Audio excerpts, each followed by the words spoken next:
میرے عزیز پاکستانی بھائیوں اور بہنوں، السلام علیکم۔ آج جو میں آپ لوگوں سے خطاب کر رہا ہوں، اس وقت پاکستان ایک بہت خطرناک موڑ پہ پہنچا ہوا ہے، اندرونی بحران کا شکار ہے۔ یہ تمام جو کچھ بھی ہو رہا ہے اس کا اندرونی خلفشار سے تعلق ہے۔ اس وقت بہت اہم اور بعض وقت قوم کی تاریخ میں تکلیف دہ فیصلوں کا وقت آتا ہے۔ پاکستان کے لیے بھی ایسا ہی وقت ہے کہ کچھ اہم اور تکلیف دہ فیصلے لینے پڑیں گے، اور اگر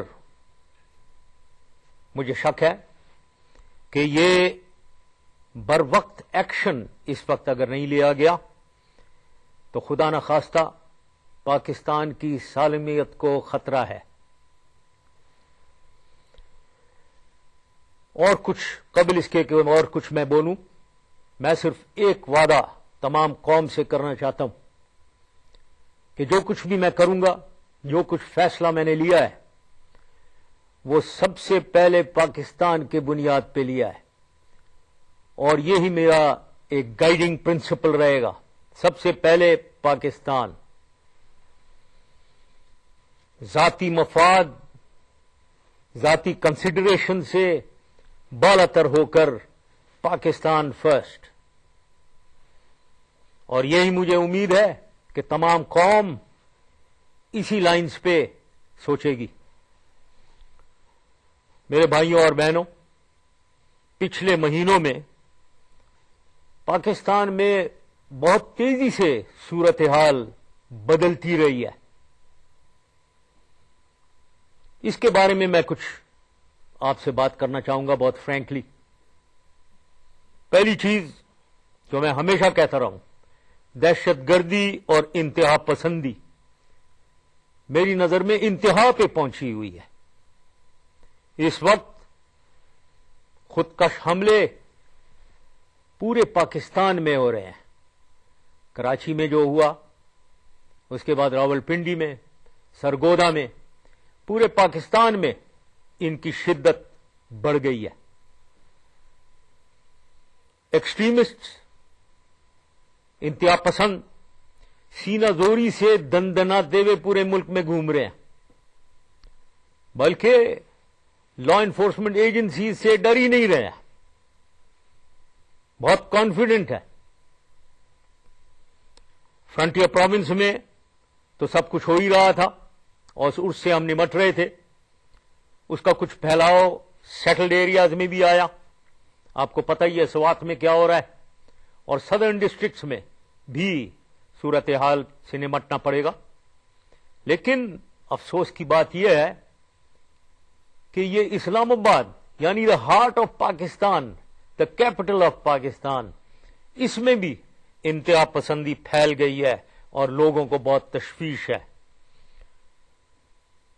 یہ انتہا پسند رٹ آف گورنمنٹ کو اپنے ہاتھ میں لے رہے ہیں۔ Government with in a government, حکومت کے اندر ایک اپنی حکومت چلانا چاہ رہے ہیں، اور سب سے بری بات یہ ہے کہ ایک اپنے انتہا پسند فرسودہ ریلیجس آئیڈیاز، اسلام کے بارے میں ایک فرسودہ خیال اعتدال پسند لوگوں کے اوپر مسلط زبردستی ٹھونسنا چاہ رہے ہیں۔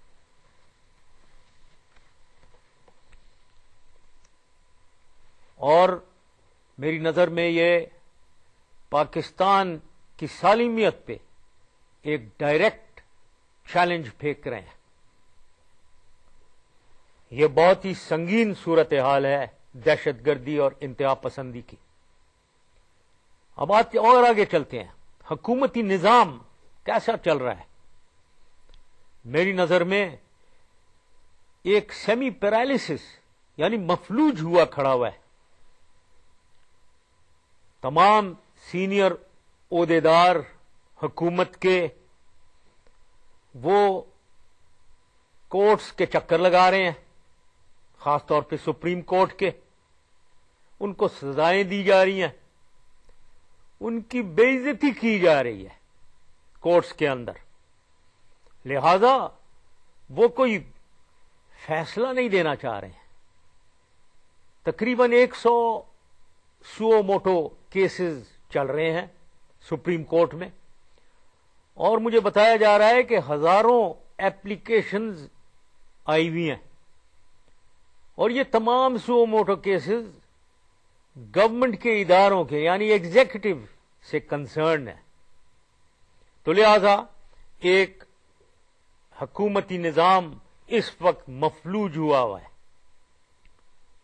لا انفورسمنٹ ایجنسیز کو دیکھتے ہیں، میری نظر میں ڈی مورلائزڈ ہیں، خاص طور پہ اسلام آباد میں نا امیدی کا شکار ہیں، ہمت ہار چکے ہیں۔ کیوں؟ کیونکہ ان کے آفیسرز کو سزائیں دی جا رہی ہیں، وہی سپریم کورٹ کے کورٹس کے چکر لگائے جا رہے ہیں۔ ان میں سے 10 آفیسرز کو، جن میں سے 2 آئی جی بھی ہیں، ان کو سسپینڈ کیا یا کنوکٹ ہو گئے ہیں وہ۔ تو لہذا ایک ڈی مورلائزڈ فورس، مورال نیچے، ایکشن لینے سے گھبرا رہے ہیں، کچھ نہیں کرنا چاہتے ہیں، ہاتھ پہ ہاتھ رکھ کے بیٹھنا چاہتے ہیں۔ اس کے علاوہ جمہوریتی نظام کو دیکھیں، جمہوریت کے عمل کو دیکھیں، اس میں رکاوٹیں ڈالی جا رہی ہیں۔ 99 میں جب ہماری حکومت آئی تو میں نے اس وقت ایک حکمت عملی بنائی تھی کہ ایک 3 سٹیج ٹرانزیشن کی جائے، ملک کو لے کر جایا جائے جمہوریت کی طرف، کیونکہ 99 میں تو ایک فیلڈ ڈیفالٹڈ اسٹیٹ تھے، جمہوریت کا نظام ٹوٹا پھوٹا تھا، کوئی حکومت اپنا ٹینیور پورے نہیں کر رہی تھی، جمہوریت نام کا تھا۔ تو لہذا سٹیج 1 میں جو 99 سے 2002 میں میری نظر میں اس حکمت عملی کے تحت ہم نے کیا، اس میں میرا ایک ٹوٹل کنٹرول رہا، میں نے حکومت چلائی۔ سٹیج 2 پھر آیا، دوسرا مرحلہ، جو 2002 سے 2007 تک چلا۔ یہ ایک ڈیموکریٹک سسٹم، گورنمنٹس، پوری elected governments, senate, national assembly, provincial assemblies, local government, یہ ایک الیکٹڈ گورنمنٹ کا جمہوری نظام، جس میں نے اوور سینگ کی، نگرانی کی ضرور، لیکن حکومت اپنی طرف سے چل رہی تھی، میں پریزیڈنٹ اور چیف آف آرمی اسٹاف رہا۔ تو یہ دوسرا مرحلہ ہم نے گزارا، خوش اسلوبی سے گزارا، کچھ پرابلمز رہی ہیں، لیکن ایک ریکارڈ قائم کیا کہ پہلی دفعہ senate, national assemblies, local governments, provincial assemblies نے اپنی مدت پوری کی۔